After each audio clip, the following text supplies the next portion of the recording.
السلام عليكم واهلا وسهلا بكم في فيديو جديد. ان شاء الله تكونوا مزيانين وانتم كتشاهدوا هذا الفيديو.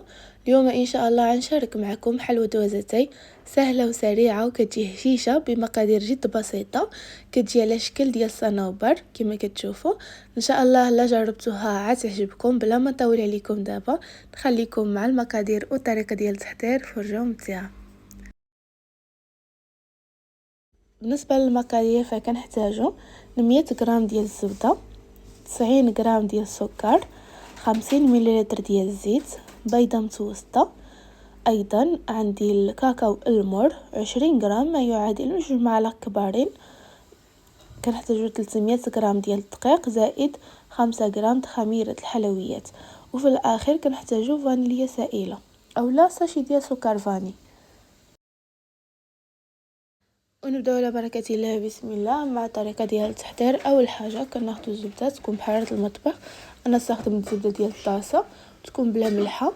كنضيف لها السكر ديال الملحه صافي. غنبداو نخلطوا كلشي مع بعضياتهم بسباتولا. هيدا حتى كيندمج السكر والزيت مع بعضياتهم مزيان. كمرها كنضيفوا الزيت 50 مليلتر صافي. كنخلطوا كلشي حتى كيندمجوا المكونات كاملين مع بعضياتهم. موراها كنضيفوا بيضه الحجم متوسط صافي وكنجمعوا.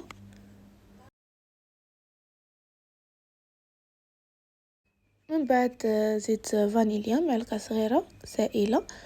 انا هذه ماشي مجهده بزاف، اولا نستخدموا ساشي ديال سكر فاني. الا استخدمناه نضيفوه في الاول مع السكر والزبده في الاول مره صافي. اذا بعد ما كيندمجوا دابا غنغرب الكاكاو 20 غرام ما يعادل 2 معالق كبارين ما معمرينشي صافي. وغنضيفو الدقيق 300 غرام. وعاود الدقيق كيبقى على حسب النوعيه ديالو وعلى حسب الخليط، يعني نقدر ندير لكم كثر شويه ولا اقل.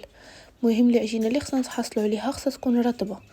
هنايا 5 غرام ديال خميره الحلويات صافي. هيدا غربنا ودابا غنبدا نجمع العجينه في الاول هيدا بسباتولا، من بعد غنستخدم يدي. من بعد ما جمعتها دابا كنضيف الكميه اللي بقات من الدقيق. المهم الكميه اللي استخدمت كامله 300 غرام. هنايا نستخدم يدي. قلت لكم القوام ديال العجينه خصها تكون رطبه ماشي قاصحه وماشي عاود خفيفه بزاف.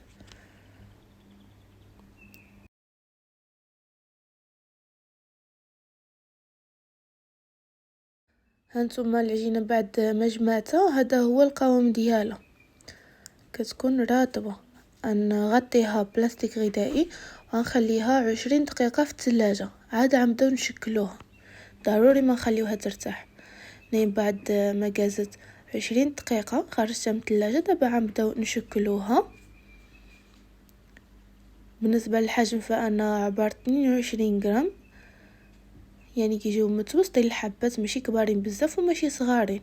كناخذوا شويه د العجينه كنكوروها.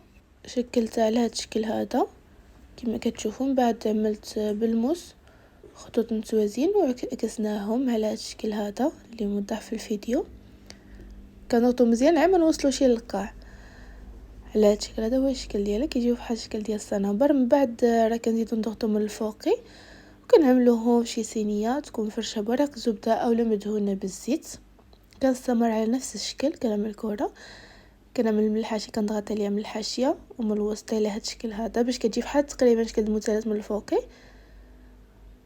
ودابا كنزينها بالموس. ان شاء الله الطريقه تكون واضحه.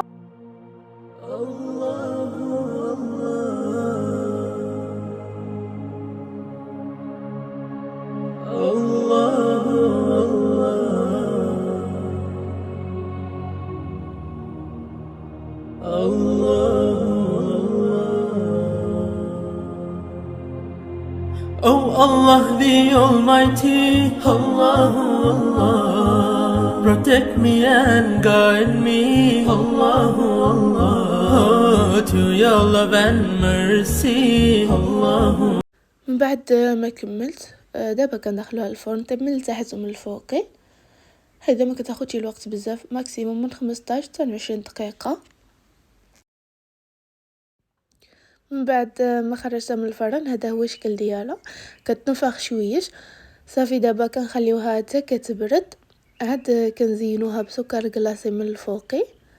كما كتشوفوا الشكل ديالها كيجي رائع بزاف وسهله. صافي هنا كنزينها بسكر كلاصي شويه من الفوقي كتعجب ليا اكثر. استمر هيدا حتى كنكمل، وهيدا كتكون الحلوه ديالنا جاهزه للتقديم.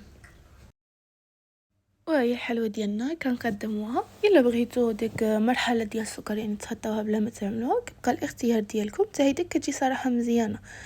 وهذه هي الحلوه ديالنا كما كتشوفوا الشكل ديالها كيجي رائع. ان شاء الله تعجبكم، وحتى المذاق كتجي لذيذه وكتجي هشيشه بزاف. هانتوما قسمت لكم واحده باش تشوفوا كيفاش كتجي من الداخل. هيدا سهله وسريعه وما فيهاش شي تعقيدات كما لاحظتوا، لا مرشم لا والو. ان شاء الله تعجبكم الوصفه. بلا ما نطول لكم دابا، نتلاقاو في فيديوهات قادمه ان شاء الله، وصفات جديده. دمتم في امان الله، والسلام عليكم ورحمه الله وبركاته.